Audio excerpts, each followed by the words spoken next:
José Simonella, reconocido economista cordobés, estaba presente en el estudio cuando estábamos realizándole el reportaje a Germán Romero, que es un sector, por supuesto, concretamente, pero el sector más sensible, es decir, el de los alimentos, los que nos llevamos a la boca.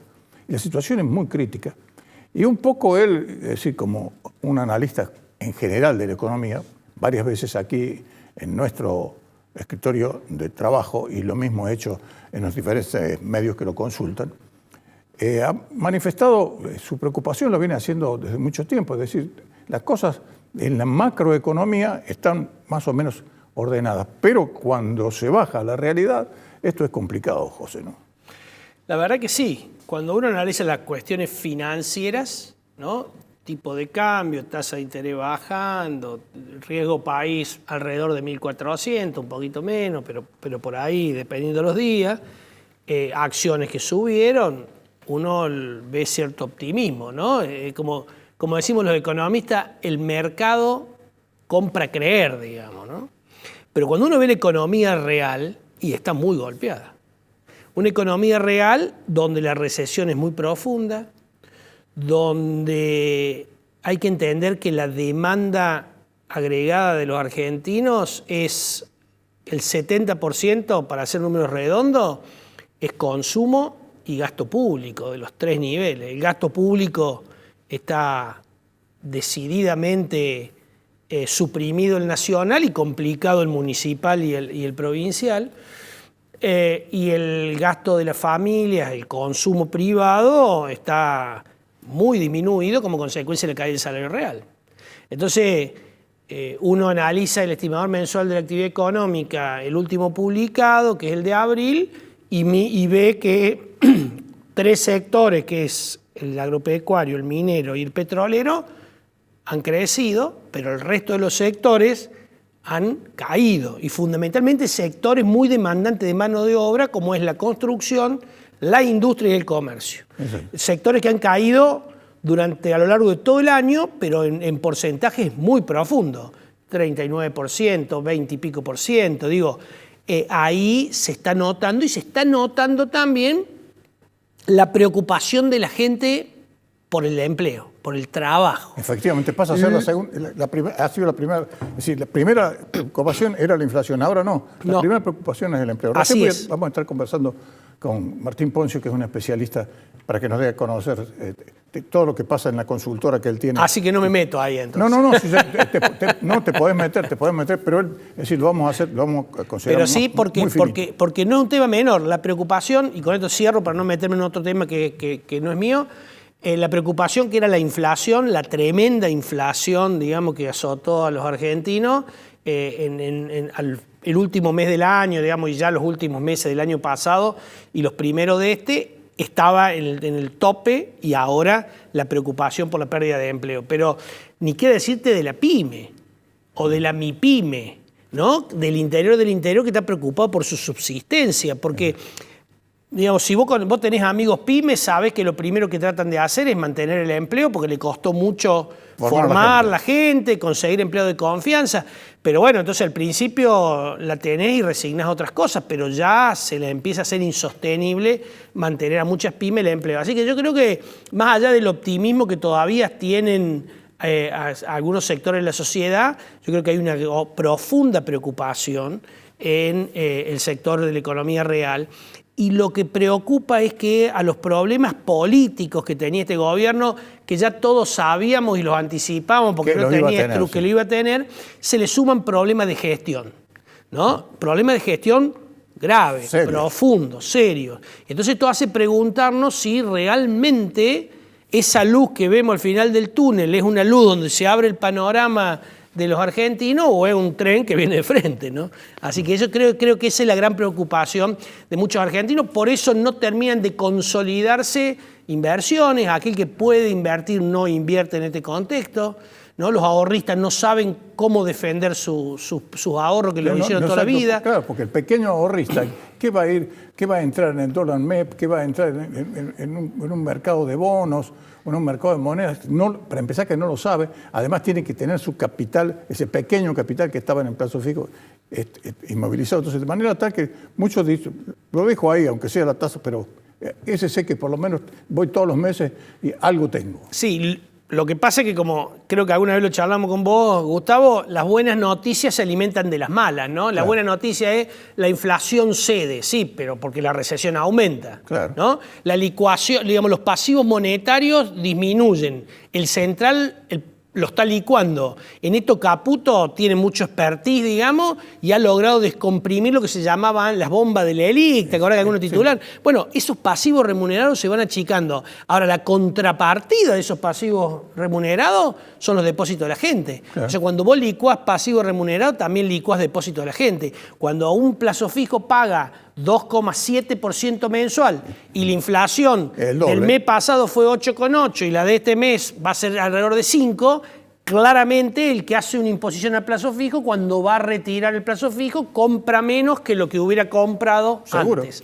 Entonces digo, esto está calando hondo en mucha gente que, por otro lado, no puede desprenderse de ese ahorro porque la salud y la seguridad social, digamos, la proyección hace de que lo vas a necesitar probablemente, ¿no? Porque las jubilaciones difícilmente se recuperen. Todos sabemos las dificultades que tiene un jubilado para subsistir con estas jubilaciones. Una pirámide que se achata cada vez más. Claro, sobre todo porque le dan bonos a los de abajo, los de arriba no reciben un peso. Así es. Así que, bueno, la preocupación de mucha gente es cómo hago para mantener ese dinero, que no es para gastarlo en cuestiones superfluas, sino es para cubrirme en caso de una necesidad. Claro. Así que yo digo, la situación está complicada. La recuperación en B corta que el gobierno anunciaba para abril no se dio en abril, no se dio en mayo y no se va a dar en junio tampoco. Digo, probablemente algunos sectores comiencen a recuperar, obviamente que la caída no es eterna, pero la recuperación va a ser muy heterogénea. Algunos sectores van a recuperar rápido y mejor que otros, que le va a costar muchísimo más tiempo recuperar. Y acá me parece que está en la preocupación incluso de algunos economistas que apoyaban firmemente al gobierno, pero que ahora comienzan a preguntarse, ¿cómo va a ser el gobierno para destrabar todas estas incógnitas que son muchas? ¿Qué va a pasar con el cepo cambiario? ¿Qué va a pasar con el impuesto país? ¿Qué va a pasar con el nivel de actividad? ¿Qué va a pasar con el gasto público, que no puede quedar en cero eternamente? Puede ser una política de shock, pero a las obras públicas, algunas hay que terminarlas, las que están iniciadas, las deudas hay que pagarlas. Se están arrumbrando las máquinas al lado de la ruta. Sí, aparte algunos tienen compromiso de financiamiento internacional para hacer esa obra. Hay otras, digo, acá se habló de transferencias discrecionales, que son las que usaba el gobierno anterior para comprar voluntades, y transferencia automática, pero en el medio hay transferencias no automáticas que no son discrecionales, están basadas en una ley. El mejor ejemplo, que los cordobeses lo saben, es lo que recibe la Caja de Jubilación en compensación por no haber girado la Caja de la Nación. Son 13 provincias que no están recibiendo ese monto y ese monto está avalado en un acuerdo. O sea, no es que el gasto público puede tender a cero y de 8 a 0 lo podés pasar como bien. Sí, no es eterno. La canilla no puede estar cerrada constantemente. Digamos, y esto que el presidente, incluso él lo ha puesto en palabras, hemos hecho el ajuste más grande de la historia de la humanidad. Digo, no, la sociedad no puede aguantar una licuación eterna. Hay que avanzar en reformas estructurales que permitan bajar el exceso de gasto ineficiente, pero no por licuación, sino por reformas estructurales, y esas reformas estructurales necesitan de leyes, y eso es lo que le está pidiendo el fondo y muchos analistas internacionales para venir a invertir. Decime que el ajuste del gasto se va a mantener en el tiempo y no va a ser algo transitorio. Pero hay que decírselo a los senadores, por ejemplo, ¿no? Porque en diputados salió relativamente rápido. Ahora en senadores se sintió el peso del kirchnerismo y también de un sector muy asiago, llamémosle así directamente, el radicalismo, en una posición totalmente criticable. Completamente de acuerdo con lo que decís, pero, te voy a poner un pero.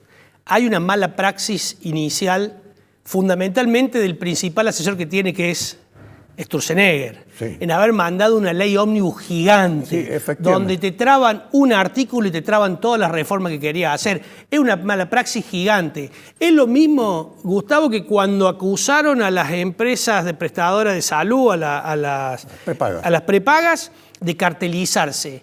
Era de texto. Cualquiera que hizo Economía 2 sabe que cuando no hay economía perfecta, el óptimo no se logra y hay un excedente que los empresarios monopólicos tienen por sobre los consumidores.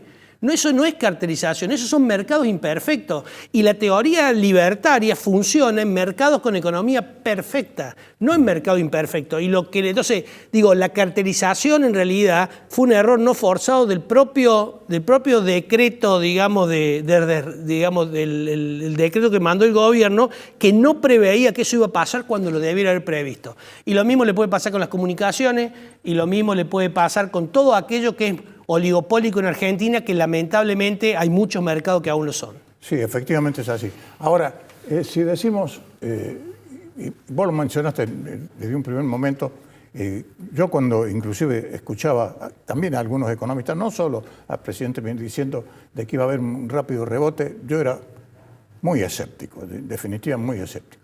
Y lamentablemente sigo siendo escéptico para un plazo más o menos breve. Y cuando hablo de un plazo más o menos breve, me estoy refiriendo a 4 meses. Es decir, me estoy refiriendo a todo el periodo del invierno. Sí, yo creo que, de nuevo, la recesión va a seguir para muchos sectores mucho tiempo, un tiempo más prolongado. Algunos van a comenzar a rebotar. Nosotros en la región centro tenemos la suerte de tener un sector agrícola muy potente y eso obviamente el solo hecho de los procesos de cosecha y siembra genera un nivel de actividad importante y diferente al del año anterior, que es donde tuvimos la sequía. Ahora, cuando vos lo comparás con el 2022, ves que lo que liquidan los productores agropecuarios es menos que lo que liquidaron en el 22, el 23 Perfecto. Obviamente que fue de crisis. Pero si vos vas a la provincia de Neuquén, vas a ver otra realidad. Yo he estado a finales de marzo en Neuquén y Vaca Muerta es un dinamizador impresionante de la actividad de servicio. Si vas al norte donde hay litio, los sectores vinculados a los servicios del litio no te alcanzan los geólogos, los ingenieros, no te alcanzan, pero a ese sector, ¿no? Que te dinamiza un poco la región. Ahora, hay sectores de la Argentina que no tienen ninguna de estas 3 realidades y la pasan complicado, fundamentalmente los vinculados al mercado interno, a la venta, al comercio y demás. Así que, digo, y fundamentalmente muchas provincias que se mantuvieron a lo largo de décadas dependiendo de esas transferencias discrecionales que hablábamos en un comienzo, donde más del 80 y pico % de los ingresos fiscales responden a la coparticipación nacional, y en una economía en recesión, donde los únicos 2 impuestos que crecieron por sobre la inflación son el impuesto país y las retenciones, y el resto están por debajo de la inflación, ganancias, bienes personales, ni que hablar, pero IVA y demás, y esto habla de que lo que hay para distribuir en coparticipación es mucho más chico. Entonces, digo, no es solo el problema de que la reforma, que sí ha sido un problema, la reforma de ganancia de 4ª categoría que hizo el gobierno anterior, que dejó de coparticipar a las provincias, pero también la caída del nivel de actividad hace que las provincias y por ende los municipios reciban menos de coparticipación. Una cosa es Córdoba, que tenés una economía diversificada, con una recaudación tributaria propia importante, con una provincia que tiene superávit fiscal, y otra cosa son provincias con déficit fiscal, donde dependen más del 80, 85, 89% de los fondos de coparticipación nacional. Formosa, Catamarca, La Rioja, San Luis. Sí. ¿No? Entonces la verdad que la situación a lo largo y ancho del país es heterogénea y en las distintas industrias y sectores de la economía también es heterogénea. Pero en resumen, si vos en Argentina no dinamizás el consumo y el gasto público en los 3 niveles, es muy difícil reactivar la demanda. Con el comercio exterior es deseable, pero ¿se da en el corto plazo? No se va a dar en el corto plazo. Probablemente este gobierno tenga que aplicar alguna medida heterogénea más de las que aplicaba el kirchnerismo y que la está aplicando, y que vincule, y que tenga por objetivo dinamizar un poco el gasto público. El déficit cero me parece que es un objetivo a llegar, pero no es un objetivo a implementar en el cortísimo plazo si querés salir de la situación de recesión. Vas a tener que reactivar aquella obra pública que es imprescindible para generar infraestructura, que el sector privado no va a venir a generar, porque solo basta hacer un viaje de acá a San Juan, como me tocó hacer el fin de semana, y darte cuenta que en el 40 o el 30% del camino no tenía señal de celulares. Hasta 60 kilómetros antes de San Juan no hay señal de celulares. El sector privado no invierte en todos los lugares que la Argentina necesita que se invierta. Y el sector público, controlado, sin corrupción y demás, está llamado en el mundo entero a cubrir aquellos sectores que del sector privado no está porque no le interesa y a cubrir y a garantizar que el sector privado no abuse. Que no abuse en las prepagas y que sin denuncia y caracterización previamente y que poder llevar servicios y bienes a un vasto sector del país que por su densidad poblacional no lo va a tener de otra forma, pero que sí lo necesita para desarrollarse. Argentina tiene que tener un plan de desarrollo federal basado en la posibilidad y potencialidades de cada una de las provincias, porque de lo contrario seguiremos agrandando el Gran Córdoba, seguiremos agrandando el Gran Buenos Aires y seguiremos, digamos, pauperizando. Sí, así es. Gracias, Pepe. Un abrazo.